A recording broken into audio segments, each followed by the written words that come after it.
ಇವತ್ತು ಅಂಡಮಾನ್ ಹತ್ರ ಬಂದಿದ್ದೀನಿ. Day 51 of bulking series.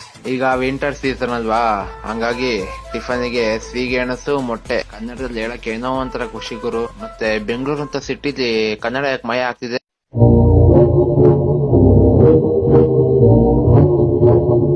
ಇರ್ಲಿ ಬಿಡಿ, ನಾನು ಹೇಳ್ತೆ ಅಂತ ಅಂದ್ಬಿಟ್ಟು ಜಾಸ್ತಿ ತಲೆ ಗುಳ ಬಿಟ್ಕೊಂಬೇಡಿ. ನಾನು ಅಂಡಮಾನಿಗೆ ಬಂದಿದೆ ಅಂತ ಅನ್ನಲ್ಲ, ಇದೇ ನಮ್ಮ ಪಾಲಿಗೆ ಅಂಡಮಾನ್ ನಿಕೋಬಾರ್.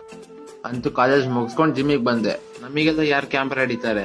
ನಾವೇ ಕ್ಯಾಮ್ರಾ ಇಡಬೇಕು, ನಾವೇ ಡಂಬಲ್ಸ್ ಎತ್ಕೋಬೇಕು, ನಾವೇ ವರ್ಕೌಟ್ ಮಾಡ್ಬೇಕು. ಇಲ್ಲಿ ಕ್ಯಾಮ್ರಾ ಆಂಗಲ್ ಅದು ಕರೆಕ್ಟ್ ಆಗಿ ನೋಡೋ ಅಂತ ಬಟ್ಕೊಂಡ್ ಸಾಕಾಗೋಯ್ತು. ಯಾಕಂದ್ರೆ ಕಿವಿಗೆ ಏರ್ ಬಡ್ಸ್ ಹಾಕೊಂಡ್ ಕುತ್ಕೊಂಡ್ಬಿಟ್ಟವನೆ, ಏನ್ ಕೂಗೋದು ಕೇಳಿಸ್ತಾ ಇಲ್ಲ. ಅಂತೂ ತಿರುಗ್ದ, ಆಮೇಲೆ ನನಗ್ ಕೇಳ್ತವನೆ ಏನಾರ ಕರ್ದ.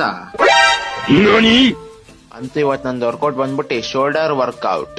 ಇವತ್ತಿನ ಶೋಲ್ಡರ್ ವರ್ಕೌಟ್ ಅಂತೂ ಒಳ್ಳೆ ಪಂಪ್ ಆಯ್ತು. ಯಾಕಂದ್ರೆ ಬುಧವಾರ ಗುರುವಾರ ರಜಾ ಐತಲ್ಲ, ಒಳ್ಳೆ ರಿಕವರಿ ಆಗಿದೆ. ಅಂತೂ ವರ್ಕೌಟ್ ಎಲ್ಲ ಮುಗಿಸ್ಕೊಂಡು ಮನೆಗೆ ಹೋಗ್ತಾ ನನ್ ಡೇನ ಎಂಡ್ ಮಾಡ್ತಾ ಇದೀನಿ. ಸಿಗುವ ನೆಕ್ಸ್ಟ್ ವಿಡಿಯೋದಿ. ಬಾಯ್.